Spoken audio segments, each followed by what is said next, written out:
नमस्कार, think tank पर आप सभी का स्वागत है। एक दिल दहला देने वाली घटना जो कि भोपाल से आई है। एक स्टूडेंट जो कि भोपाल में अपनी पढ़ाई कर रहा था, अपने पिता के सपनों को पूरा करने गया था। उस पिता के बेटे की हत्या कर दी जाती है जिहादियों द्वारा। जी हाँ, पिता के पास जब बेटे ने फ़ोन नहीं उठाया, दोपहर से उसका फ़ोन नहीं लगा, तो पिता को चिंता होती है। वह मैसेज करता है कि बेटा फ़ोन क्यों नहीं उठा रहा है। वहीं बेटे के मोबाइल से प्रति उत्तर यानी कि उत्तर आता है कि राठौर साहब, आपका बेटा बहुत ही बहादुर था और गुस्ताखे नबी की एक ही सज़ा, सर्तन से जुदा। इसके अलावा सभी हिंदू कायरों को यह मैसेज दे देना। इस तरह का मैसेज देखकर पिता की आंखें फटी की फटी रह जाती हैं। वहीं पिता सोचता है कि यह किस तरह का मैसेज है। इससे उभरने का, इसको पूरी तरह समझने का पिता को मौका भी नहीं मिलता। वहीं पिता के सामने एक दुखद खबर आ जाती है, जिसको सुनकर पिता का दिल छीन छीन हो जाता है। पिता का दिल तार तार हो जाता है कि उसके बेटे की हत्या कर दी गई है या फिर उसके बेटे की मृत्यु हो गई है और उसका शव रेलवे ट्रैक पर मिला है। इसको सुनकर पिता बहुत ही परेशान हो जाते हैं। पिता के परेशानी का अंदाजा भी नहीं लगाया जा सकता। वहीं कुछ लोगों के लिए यह घटना एक स्टैटिस्टिक बन गई है, क्योंकि अंकित झा, कन्हैया लाल, कमलेश तिवारी, इसके अलावा मनीष भारद्वाज और अब निशांक राठौर, दिन पर दिन हमारे हिंदू धर्म के लोगों की हत्या हो रही है। कन्हैया लाल के समय पर गुस्सा पब्लिक के मन में बहुत ज़्यादा था। इसके बाद जो अमरावती में हुआ, उसके बाद गुस्सा थोड़ा कम हो गया और अब निशांक राठौर के जब बात आई तो और भी कम हो गया। आगे जब और भी बातें होंगी तो यह सब नॉर्मल हो जाएगा कि यह सारी खबरें तो देखने को मिलती रहती है, पर यह नॉर्मल बात जो आपको लग रही है, कब आपके परिवार तक आ जाए इसका भी आपको अंदाज़ा नहीं है कि यह कितनी बड़ी घटना है, कितना बड़ा यह समाचार है, दुख का विषय है कि हमारे हिंदू भाइयों पर, हमारे हिंदू धर्म पर इस तरह की तलवार लटकी हुई है, जहां पर इन जिहादियों ने एक तलवार लटकाई हुई है और कत्लेआम करे जा रहे हैं। आपको लग रहा होगा कि मैं यह सब वैसे ही बोल रही हूँ, पर आपको बंगाल की ऋतु याद होगी, जिसको पिता के सामने ही तार तार कर दिया गया इस्लामिक लोगों की तरफ से। और इन इस्लामिक लोगों ने फिर से यही बोलना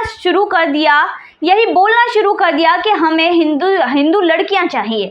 इस तरह की बात उस ऋतु का दर्द शायद ही कोई समझ पाए।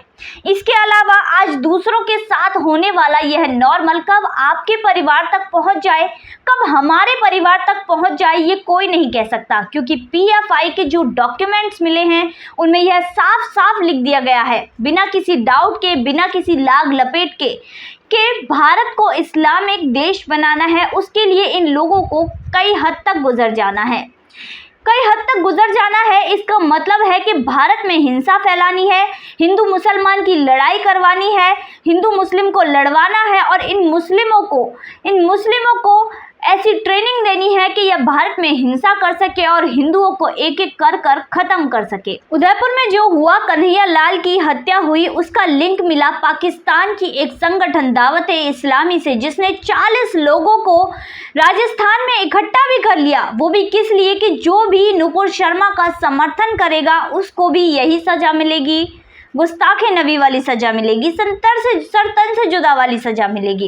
इसके अलावा यूपी की बात करें तो पीलीभीत में एक स्कूल चलाया जा रहा था, जिसके फाउंडर्स का लिंक मिला जो कन्हैया लाल की हत्या की गई उन 2 लोगों से, जिन्होंने कन्हैया लाल की हत्या की। सरकार ने तुरंत ही स्कूल को बंद करवा दिया। इसके अलावा बरेली में 2021 में भीड़ जमा हुई, जिसमें ये नारे लगे सर्तन से जुदा वाले। इसके अलावा 2022 में कई सिटीज़ में यह नारे लग चुके हैं, जिसका परिणाम देखने को मिल रहा है। इसके अलावा जामा मस्जिद से भी एक बार ये नारे सुनने को मिले थे। 2015 में भी लाखों की भीड़ जमा हुई थी और यहाँ भी ये नारे सुनने को मिले थे, जामा मस्जिद से भी सुनने को मिले। तो जगह चाहे कोई भी हो, हिंदुस्तान में ये नारे बार बार सुनाई देते हैं, बार बार लगते हैं। तो आपका अब्दुल ऐसा नहीं है तो फिर कैसा है, ये जानने की इच्छुक है भारत की जनता। इसके अलावा जो पढ़े लिखे मुस्लिम हैं, अगर वो थोड़ी आवाज़ उठाएं इसके खिलाफ, जिस तरह महाराष्ट्र महाराष्ट्र में हुआ। महाराष्ट्र में अशफाक अंसारी ने नुपुर शर्मा का समर्थन किया, इन जिहादियों के खिलाफ कदम उठाया, तो महाराष्ट्र पुलिस ने इसकी गिरफ्तारी कर ली, इसको गिरफ्तार कर लिया। और इसके बाद बात करें कोहली जी के साथ जो अमरावती में हुआ, वो किसने किया? वो उनके 16 साल से मित्र रहे जावेद ने किया, जावेद ने करवाया। इसके अलावा कन्हैया लाल के साथ जो हुआ वो उसके पड़ोसियों ने करवाया, पड़ोसियों के द्वारा किया गया, उन पर वो निगाह रखते थे, रेकी करते थे। इसके अलावा बात करें मनीष भारद्वाज की, तो वो उसको किसने मरवाया? उसको मरवाने का कारण था उसका जिम पार्टनर, जो कि उसके जिम में सहभागी था, उसने करवाया। तो आपको इसके अलावा गिरजा टिक्कू याद होंगी। गिरजा टिक्कू जो कश्मीर यूनिवर्सिटी में एक लैब असिस्टेंट थी, जब माहौल बिगड़ा तो वो जम्मू आ गई। जम्मू में आने के बाद उनकी एक फ्रेंड का फ़ोन आया, जो कि वहीं पर रहती थी, मुस्लिम थी। उसका फ़ोन आया कि बहन गिरजा तुम आ जाओ, माहौल अब संभल गया है और मैंने तुम्हारी सैलरी ले ली है, ये आकर लेकर जाओ, तुम्हारा घर अच्छे से चलेगा।